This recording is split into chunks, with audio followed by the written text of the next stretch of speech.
Olá, sejam bem-vindos ao canal do Professor Forato. Meu nome é Lucas e estamos aqui para o início de um mini curso de Direito aplicado ao mercado de seguros. O curso tem o objetivo de ser bem prático, trazendo a dinâmica de mercado e a dinâmica jurídica, que é muito envolvente, especialmente na elaboração dos contratos.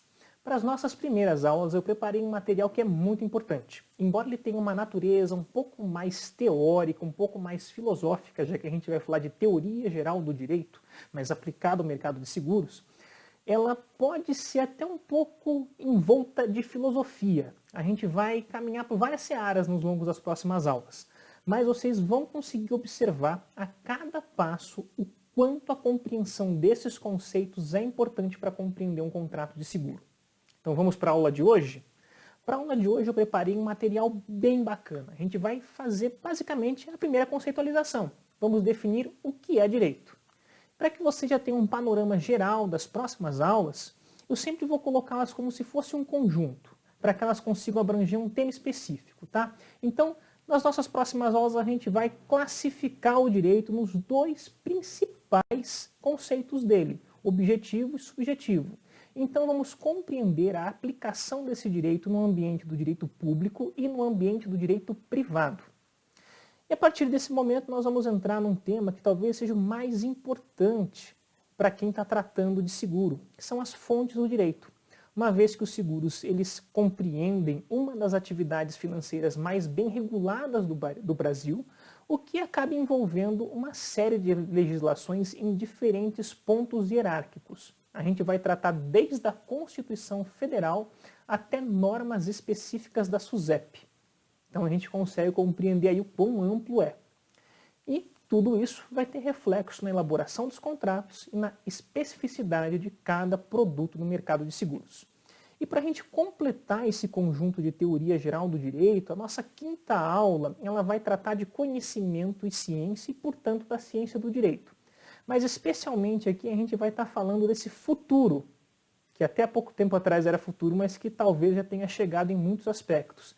E como o direito precisa ser tratado nesse ambiente. Perfeito, pessoal? Então, vamos dar seguimento aqui. Como é possível definir o direito?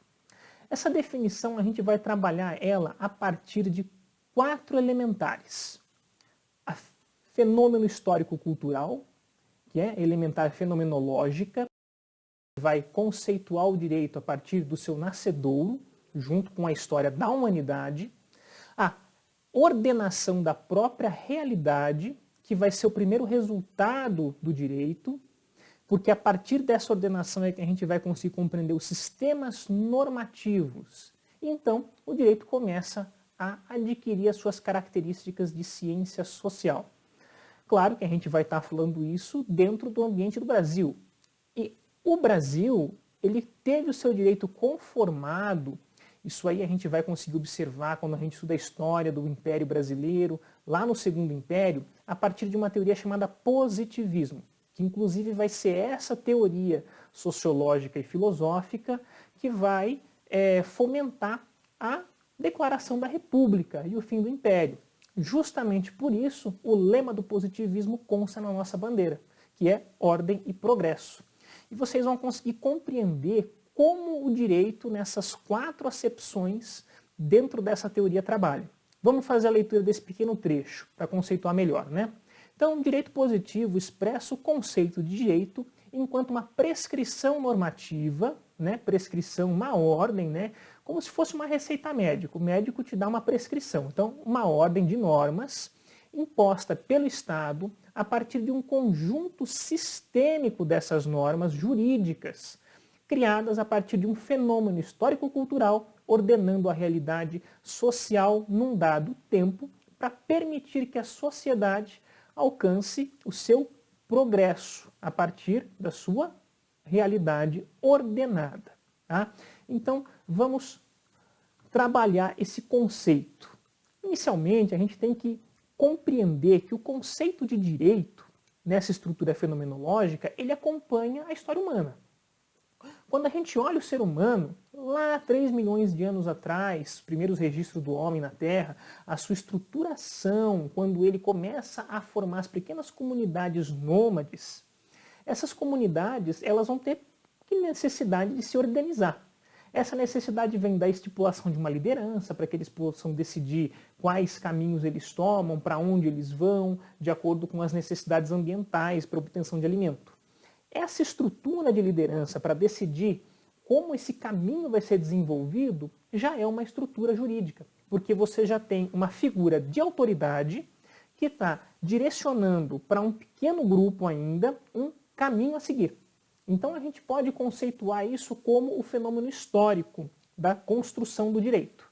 Esse fenômeno histórico ele vai se convertendo em histórico-cultural conforme o ser humano vai se desenvolvendo. Então a gente vai pegar por pontos. O ser humano ele vai ter esse desenvolvimento primeiro nômade para se estabelecer em um determinado território. Então ele vai criar um ambiente cultural nesse território. Esse ambiente cultural que ele vai construir vai ser a partir do momento que ele conseguir desenvolver a capacidade da agricultura. Tanto que se a gente vê muitas culturas antigas, como os egípcios, os gregos e os romanos, eles estabeleciam uma importância muito grande para a agricultura de forma geral, inclusive nomeando deuses, para que esses deuses fossem os responsáveis por ter ensinado o homem a agricultura, porque a partir do momento que o homem aprende a agricultura, que o homem tem condição de formar o Estado. Então, o Estado se forma a partir da agricultura e com a formação do Estado ele precisa de uma melhor organização jurídica. Por quê? Conforme a tecnologia que o ser humano está desenvolvendo, o conhecimento que ele vai tendo do ambiente vai se aprimorando e ele vai conseguindo dominar melhores ferramentas, ele vai conseguindo dominar melhor a fala e então chegar ao ponto da escrita e a partir daí a gente já tem um ser humano bem mais social no seu ambiente. Ele vai estar criando inter-relações com o seu grupo e esses relacionamentos mais complexos, eles vão começar a gerar uma identidade de grupo. E essa identidade de grupo também vai gerar duas coisas, conflitos externos e externos. Grupos diferentes vão começar a competir por recursos, então a gente vai começar a ter conflitos externos e dentro do próprio grupo haverá conflito de interesses entre os indivíduos. Então, para que essa sociedade inicial consiga prosperar, ela precisa ter condições de, primeiro, rebater esses grupos externos que podem ser uma ameaça ao seu ambiente. Para que ela faça isso, ela tem que, segundo, garantir um ambiente saudável de desenvolvimento. Esse ambiente saudável de desenvolvimento vem a partir da ordenação da realidade que vai permitir que esse ser humano consiga resolver os seus conflitos. E isso é muito importante quando a gente está tratando do direito, porque é a partir daí que a ordem jurídica vai começar a se formar, especialmente com o ser humano já dominando a escrita, porque com a fala ele conseguia transmitir para as gerações futuras essa ideia de direito, essa ideia de regra. Com a escrita ele vai começar a especificar a sua história como resultado dessas regras. Então nós vamos ter esse fenômeno histórico-cultural começando para a organização dessa sociedade e com o desenvolvimento da escrita para a formação de um sistema normativo. Vamos voltar aqui para a nossa lousa? Fazendo a leitura rápida desse pequeno texto, a gente vai ter uma melhor forma de compreensão, né? Então vamos lá. A própria natureza humana levou o ser humano a se relacionar. Este relacionamento, com o passar dos tempos, se tornou complexo, fazendo surgir a necessidade ao homem de disciplinar os conflitos com outros membros de sua sociedade. Até podemos falar que o ser humano tem um instinto de obediência a padrões de comportamento. E a partir dos primeiros lampejos de inteligência, especialmente o desenvolvimento da escrita, o ser humano começa a se organizar em um direito. Então, especificamente, do que a gente está falando aqui? Ainda mais quando a gente fala de instinto, né? Quando a gente está falando de instinto, a gente está falando de um comportamento que, claro, lembra-nos mais comportamentos animais.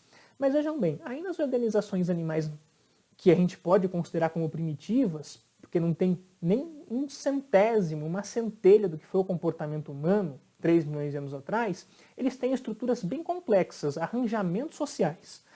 O grupo de elefantes, por exemplo, eles têm liderança bem definida, eles têm um espaço territorial bem definido, eles têm até mesmo uma ideia de um cemitério, uma exposição de vida e de continuidade. Eles têm, inclusive, sentimento de luto.